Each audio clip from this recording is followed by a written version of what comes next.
তত্ত্ব কি বলছে দেখুন, জিহ্বা দগ্ধ পরাণিন, হস্ত দগ্ধ পরৌধনি, মনো দগ্ধ পরস্ত্রীণা, ভময়ন্তী মুহুর্মুহু। মানে কি? ধ্যান দেবেন।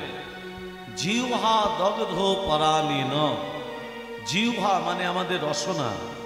রসনা বলছে এই আমরা হরিনাম করব না, হরিনাম না করে কি করবে না, জিহ্বা দগ্ধ পরাণিন, আমি যত পরের খেতে পারবো ততই ভালো, তবু হরিনাম করব না।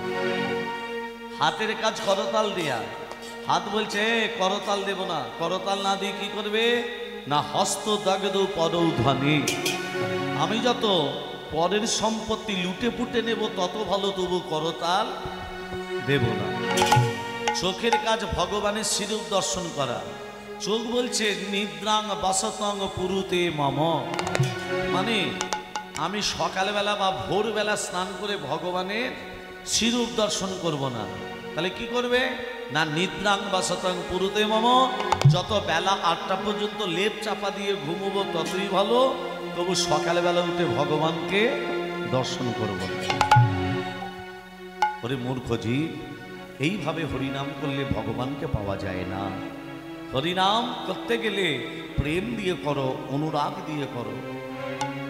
পথ চলিতে আর বলিতে, পথ চলিতে আর বলিতে, পথ চলিতে আর বলিতে, তোমরা গাও গাও কৃষ্ণ নাম, মধুর নাম হরি নাম, তোমরা গাও গাও কৃষ্ণ নাম, মধুর নাম হরি নাম, তোমরা গাও গাও কৃষ্ণ নাম, মধুর নাম হরি নাম। পথ চলিতে আর বলিতে, পথ চলিতে আর বলিতে, পথ চলিতে আর বলিতে, সম্মুখে আধার রাত্রি, তুমি যে পথযাত্রী,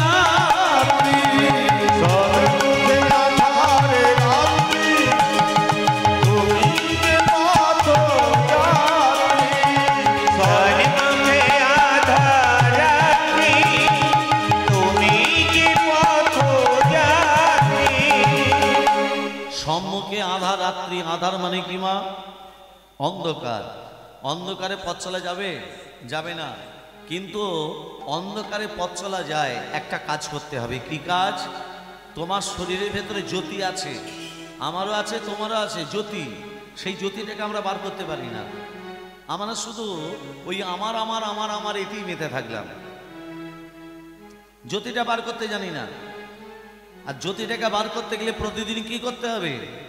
পথ চলিতে তার নাম, কথা বলিতে তার নাম, পথ চলিতে তার নাম, কথা বলিতে তার নাম, পথ চলিতে তার নাম, কথা বলিতে তার নাম, কৃষ্ণ নাম মধুর নাম, কৃষ্ণ নাম মধুর নাম, কৃষ্ণ নাম মধুর নাম।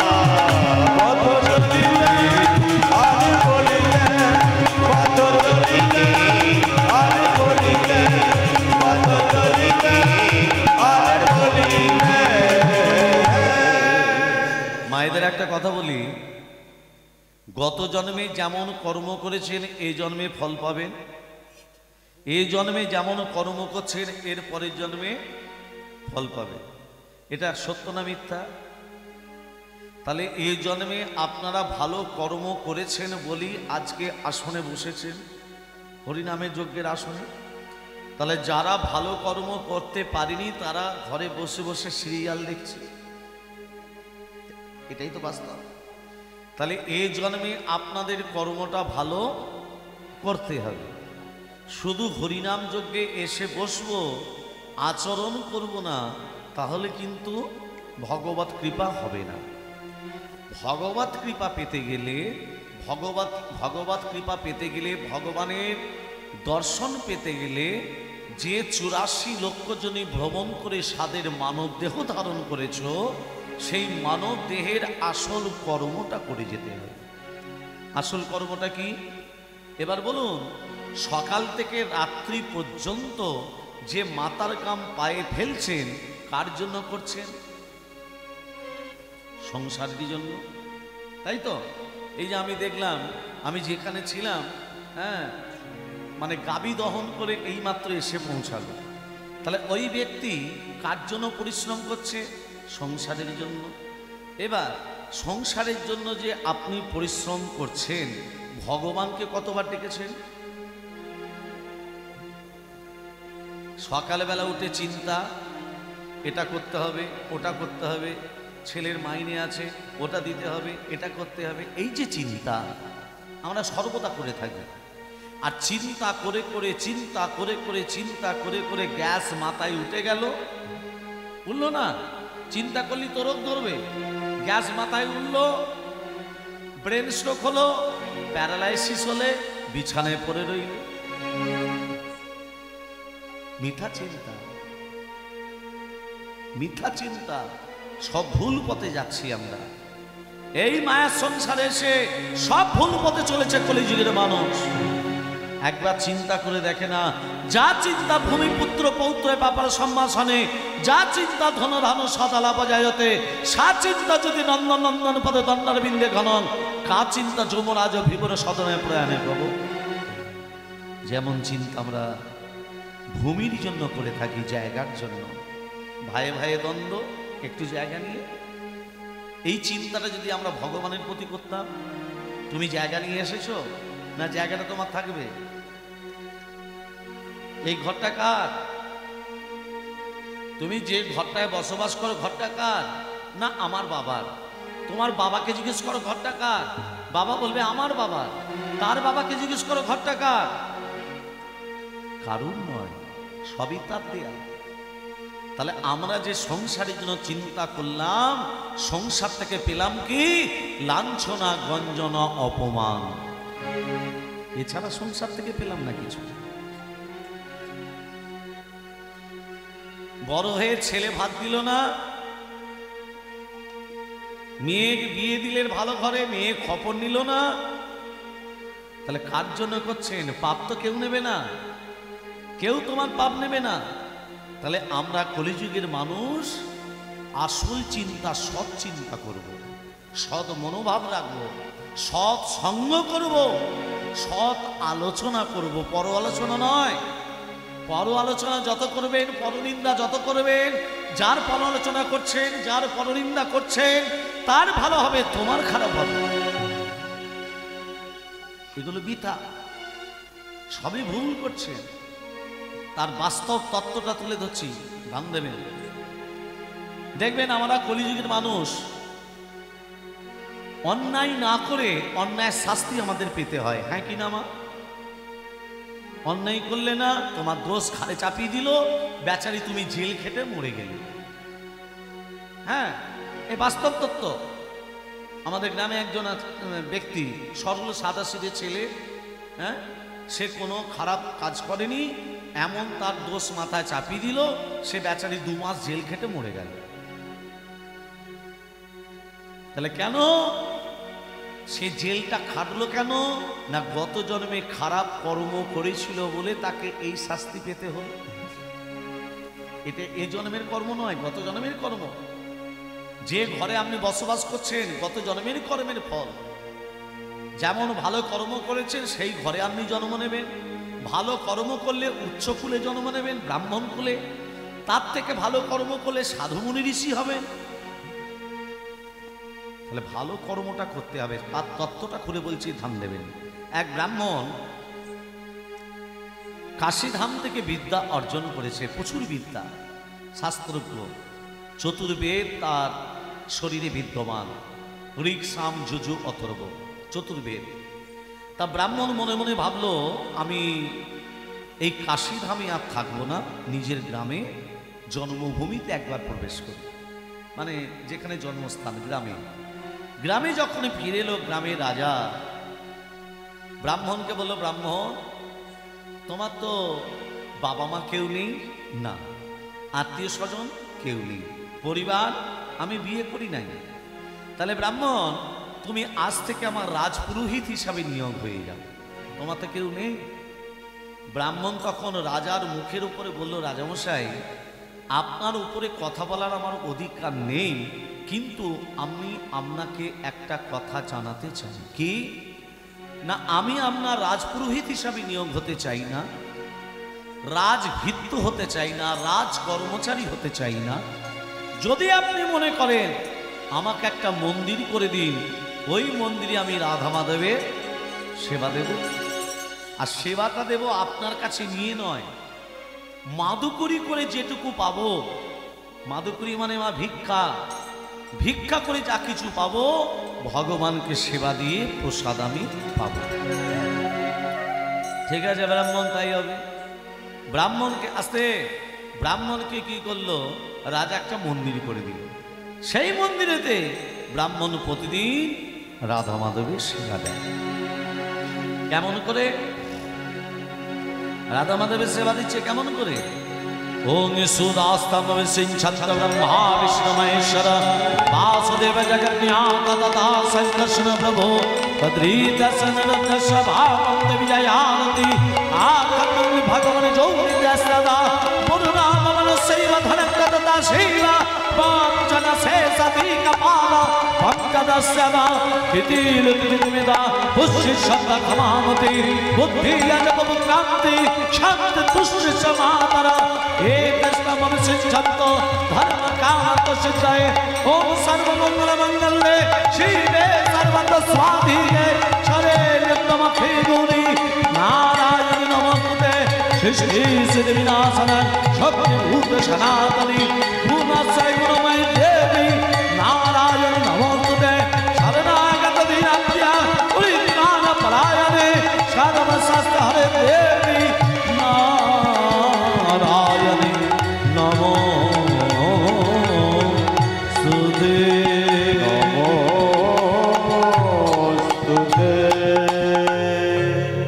अच्युतम केशवम कृष्ण दामोदर राम नारायण जानकी वल्लभ अच्युतम केशवम कृष्ण दामोदर अच्युतम केशवम कृष्ण दामोदर राम नारायण जानकी वल्लभ राम नारायण जानकी वल्लभ अच्युतं केशवं कृष्ण दामोदर अच्युतं केशवं कृष्ण दामोदर राम नारायण जानकी वल्लभ राम नारायण जानकी वल्लभ।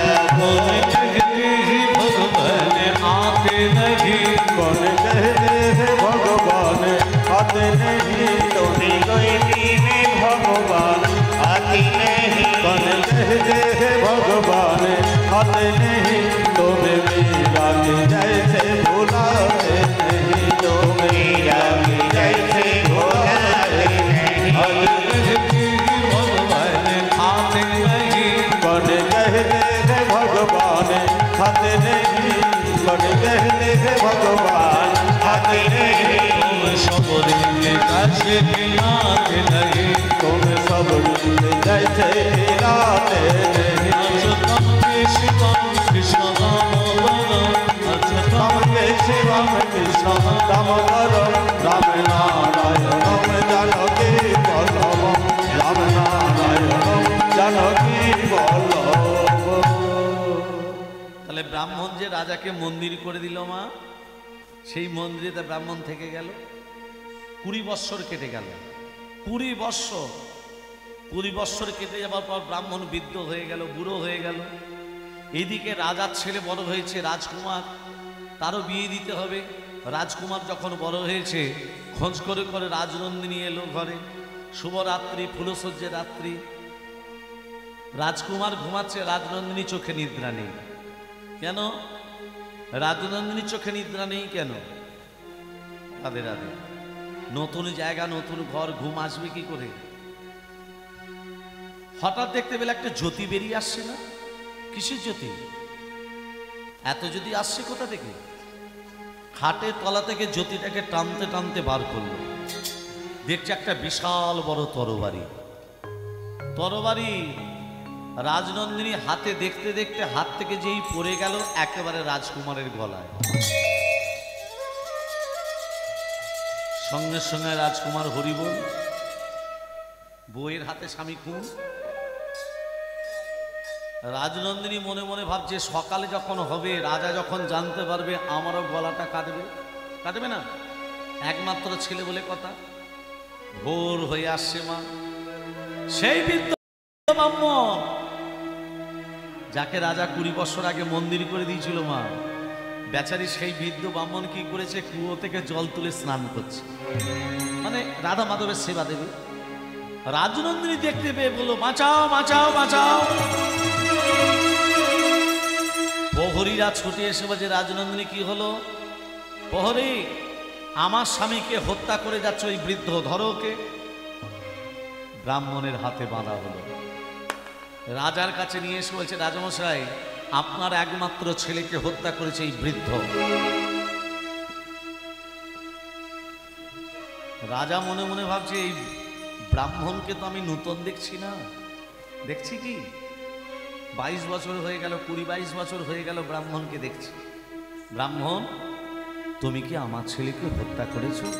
না রাজামশাই, আপনার ছেলেকে আমি ছোট্টবেলা থেকে দেখছি, মেরে কি লাভ আমার?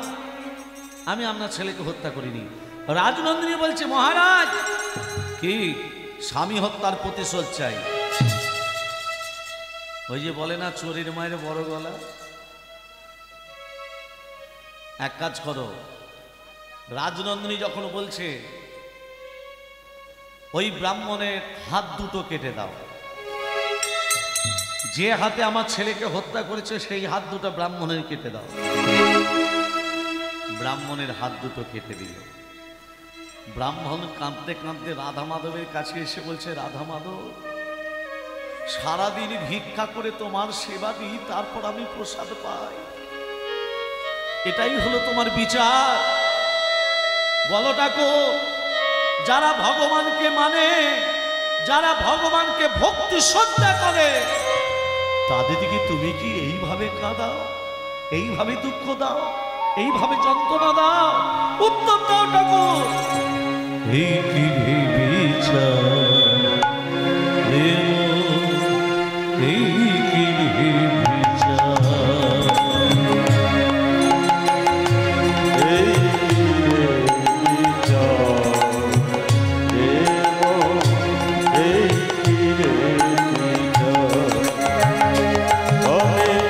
কোন দোষে দোষী অকুলে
কাঁদতে কাঁদতে হাত কাটা অবস্থায় মনে মনে ভাবলো এই গ্রামে আমি আর থাকবো না।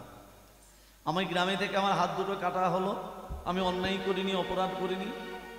ব্রাহ্মণ কাশীধামে চলে এলো। কাশীধামে এসে শুনতে পেল একজন ত্রিকালদর্শী এসেছে। ত্রিকালদর্শী মানে মা, যিনি ভূত ভবিষ্যৎ বর্তমান বলতে পারে।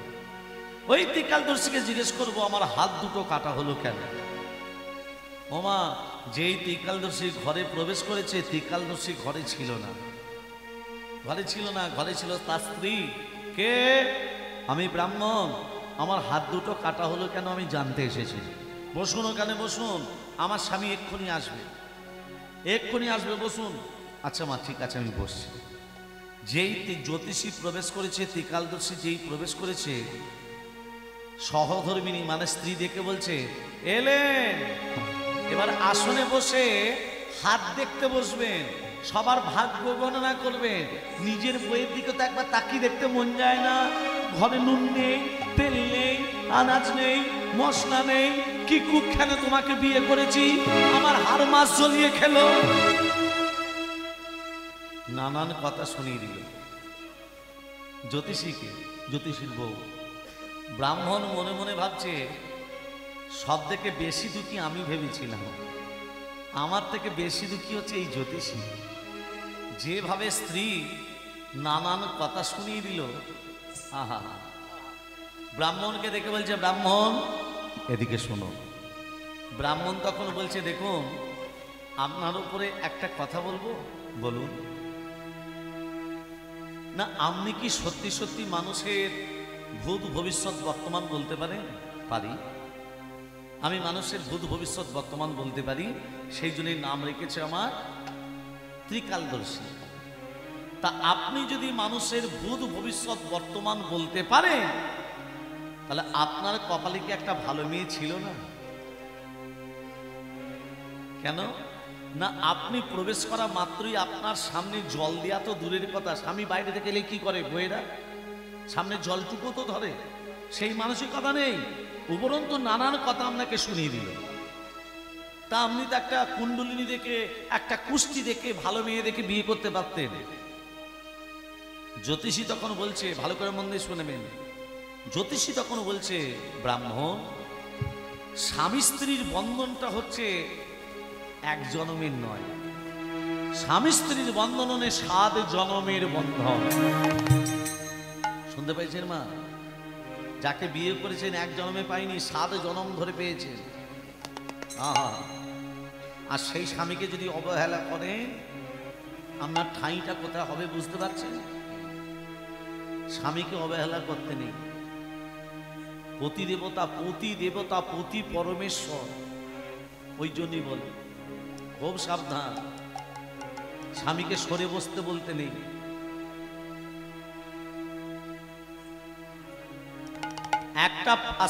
একটা পুরুষ জাতিকে তৈরি করতে ভগবানের সময় লেগেছিল 1 দিন।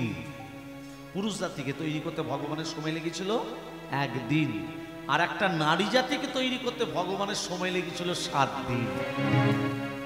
যত তৈরি করে খসে পড়ে যায়, যত তৈরি করে খসে পড়ে যায়। শেষকালে কি করবে? 7টা সমুদ্রের জল নিয়ে নারী জাতিকে তৈরি করা হলো। কটা সমুদ্রের জল? 7টা। ওই জন্য দেখবেন কিছু বললি নারী জাতিতে, আরে 7টা সমুদ্রের জল স্টকে আছে তো, ইচ্ছা করলেই বার করে দেব। ওই জন্যই সবসময় প্যান প্যানায়। এবার দেখুন জ্যোতিষী বলছে, ব্রাহ্মণ, যে আমার স্ত্রী আমাকে নানান ঠক্কর দিল বা কথা শোনালো, এ গত জন্মে আমার স্ত্রী ছিল না। কে ছিল? গত জন্মে এ আমার একটা গাধা ছিল, গাধা। আর আমি ব্রাহ্মণ ছিলাম না। তত্ত্বটা ভালো করে শোনো মা। আমি ছিলাম একটা বায়স পাখি। বায়স পাখি বলতে কাক। গাধা সারাদিন পরিশ্রম করে করে গাধার পিঠে একটা ঘা হয়ে গেছিল।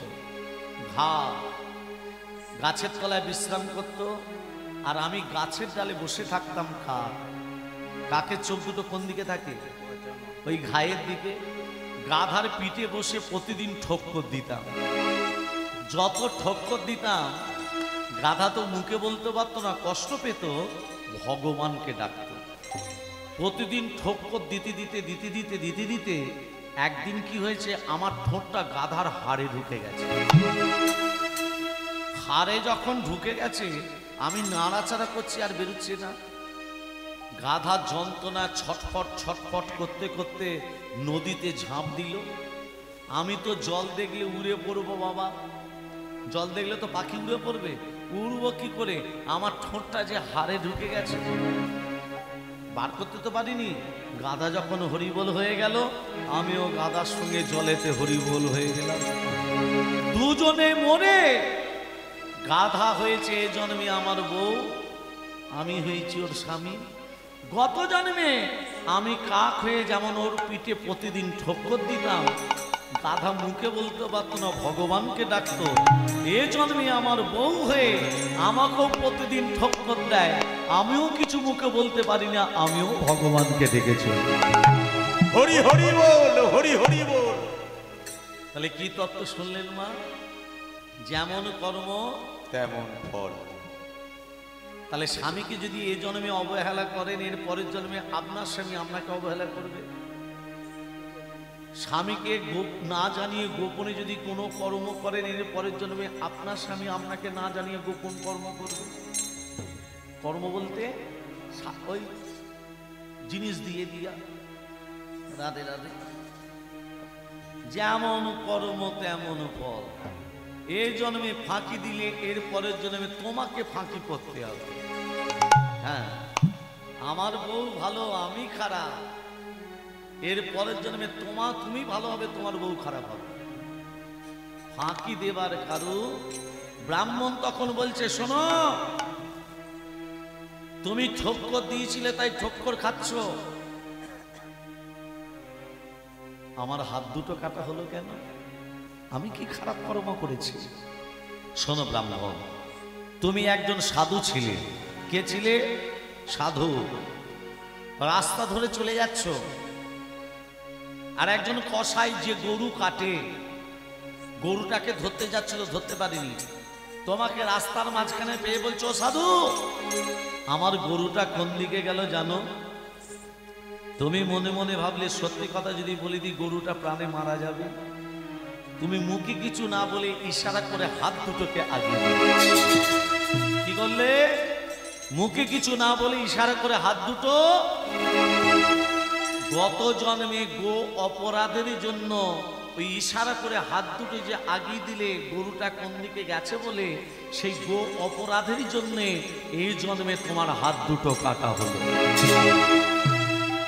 গত জন্মে যে কসাই গরুটার গলা কেটেছিল, এ জন্মে ওই কসাইটা হলো ওর স্বামী, গরুটা হলো স্ত্রী। গত জন্মে কসাই যেমন গরুটার গলা কেটেছিল, এ জন্মে গরুটা তার স্ত্রী হয়ে তরবারির দ্বারা স্বামীর গলাটাকে কেটে দিতে বাধ্য হবে।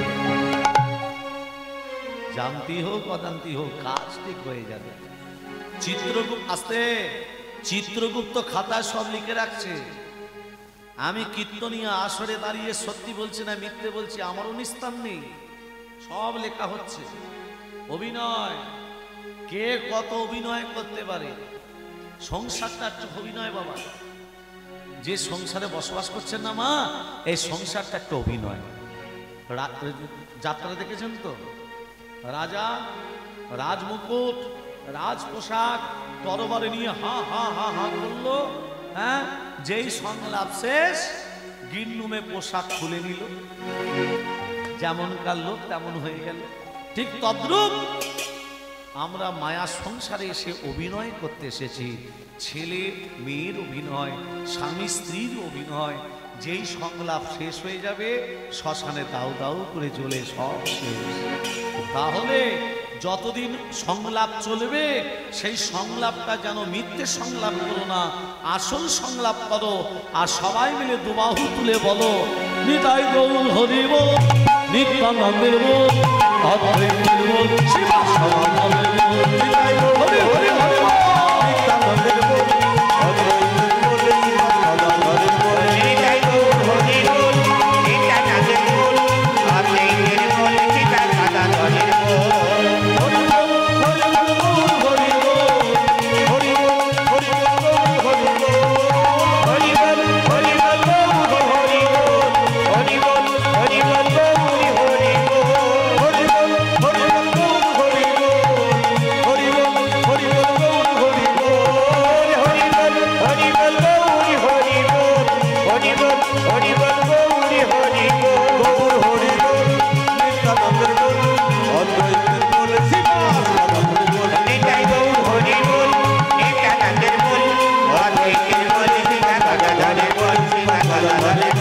গদাধর